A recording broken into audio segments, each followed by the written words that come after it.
nome do nosso Senhor Jesus Cristo, para sempre seja louvado. E nós podemos ir nos sentando. Mais uma vez, uma boa noite, a paz de Jesus e o amor de Maria esteja em nossos corações. Vamos tomar a nossa palavra no Salmo 144. Salmo 144, cujo tema é realeza e providência divinas. Se você não trouxe a sua Bíblia, você fique atento à palavra, feche seus olhos, para que essa palavra seja fecundada no seu coração. Se você trouxe a palavra de Deus, tome-a para que você acompanhe. E no versículo 14, o tema da nossa pregação é Deus que renova as nossas forças. O Senhor sustenta os que vacilam e soergue os abatidos. Todos os olhos esperançosos se dirigem para vós, e ao seu tempo vós os alimentais. Basta abrirdes as mãos para saciardes com benevolência todos os viventes. O Senhor é justo em seus caminhos e santo em tudo o que faz. O Senhor se aproxima dos que o invocam, daqueles que o invocam com sinceridade. Ele satisfará o desejo dos que o temem, ouvirá seus clamores e os salvará. Palavra do Senhor, graças a Deus.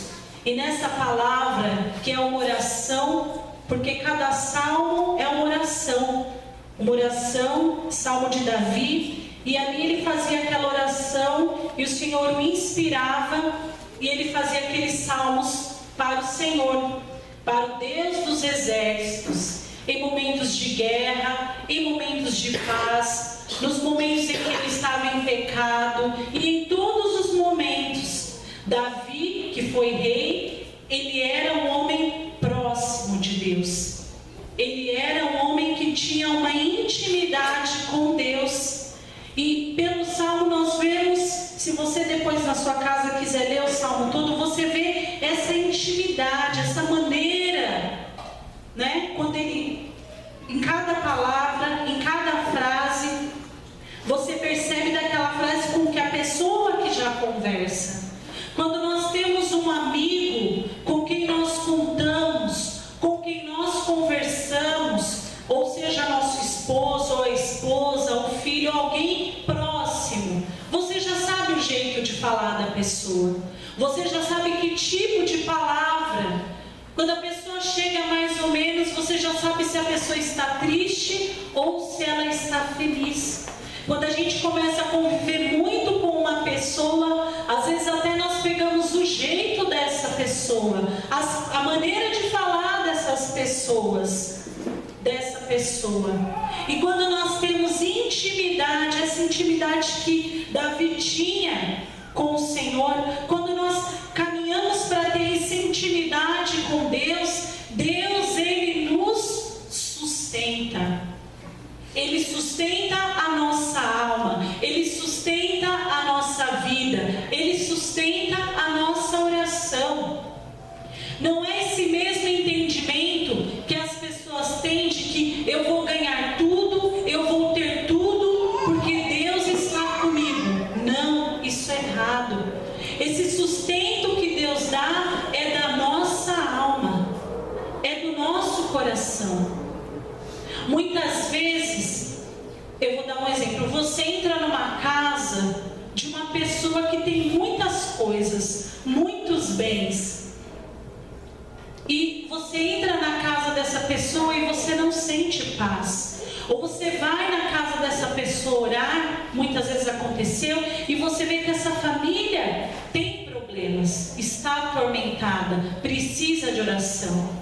Como também você pode ir numa casa muito simples, muito pequena, e você vê que ali reina a alegria, porque você sente a paz, na família, no abraço do pai e do filho. Então, quando o Senhor diz aqui que Ele nos sustenta, Ele sustenta a nossa alma. Ele também vai providenciar o necessário para o nosso corpo, para o que nós precisamos, mas é o sustento da alma, é o sustento do coração, é o sustento nas tribulações, nas tristezas, que muitas vezes nós nem percebemos, nós não sabemos como vem.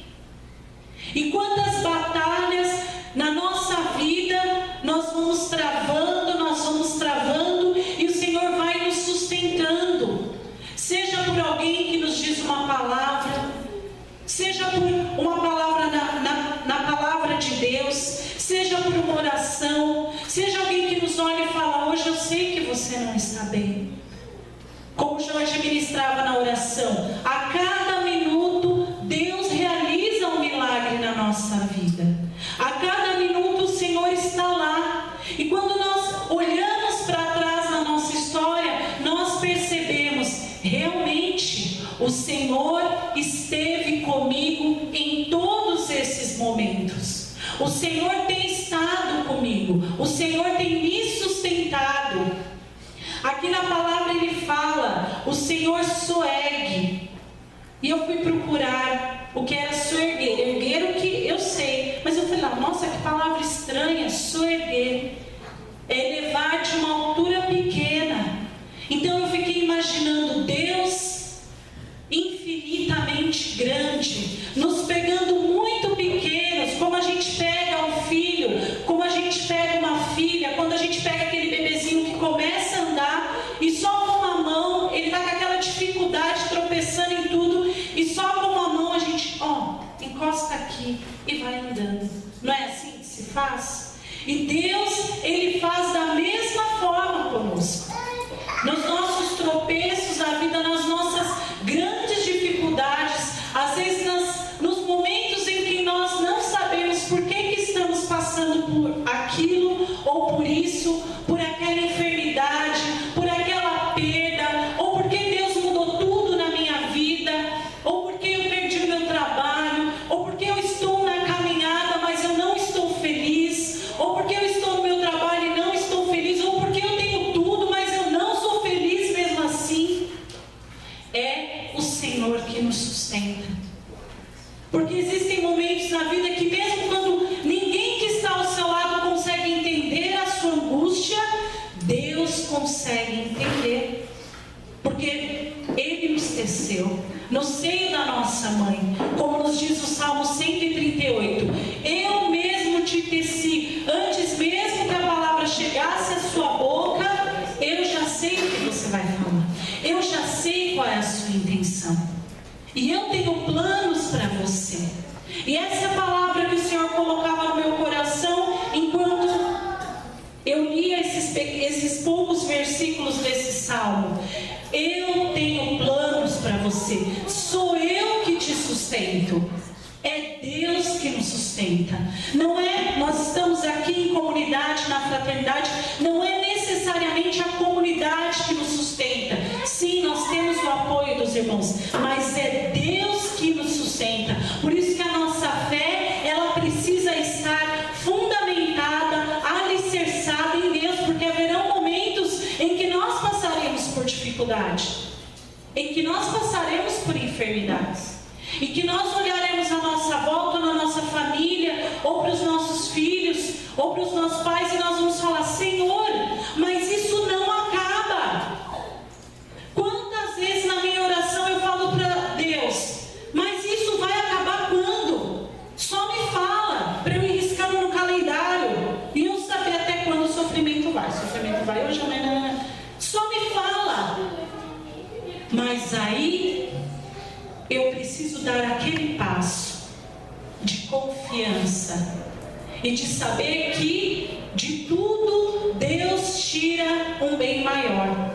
De tudo Deus tira algo maior, algo melhor. E é sempre assim, em todos os momentos. Quantas vezes na nossa vida nós fazemos muitos planos. Hoje eu vou fazer isso, amanhã eu vou fazer aquilo, semana que vem eu vou fazer aquilo, eu vou organizar isso. Eu gosto de fazer muitos planos, porque eu faço tanto plano que eu falo assim, eu faço 100 planos, se 3 se realizarem eu já estou feliz. Então, fazendo bastante para a gente ter uma proporção. Mas é Deus que vai realizar ou não, porque é Deus que sustenta. Mas a minha esperança, meu irmão, a sua esperança, diante do que você vive, diante do que você caminha, diante das suas dificuldades na família, precisa estar em Deus. Não pode estar nas pessoas. Quantas vezes as pessoas abandonam a igreja e falam assim: eu saí de lá porque todo mundo lá era assim, porque fulano era assim. Mas a minha esperança, ela precisa estar em Deus. Ela precisa estar alicerçada ali, ó, em Deus. Não pode ser naquilo que eu quero, não pode ser naquilo que eu desejo, não pode ser naquilo que é a minha vaidade. Não, é em Deus. E Deus, Ele nos fala através de pequenos sinais. Não é assim, você está orando, aí de repente a sua casa começa a tremer, e vem uma luz esplendorosa, e vem o arcanjo Gabriel com um bilhetinho para você falar: é isso que Deus tem para te falar.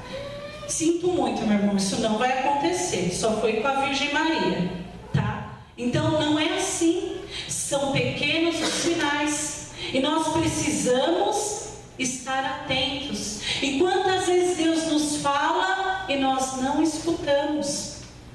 Não escutamos, porque a gente quer o que a gente quer, porque eu quero ir por aqui, eu quero ir por aqui. Tá vendo que tá dando errado, mas eu quero ir por aqui, mas eu quero ir por aqui. E aí a gente fica: Deus me ajuda. Será que Deus não escuta a minha oração?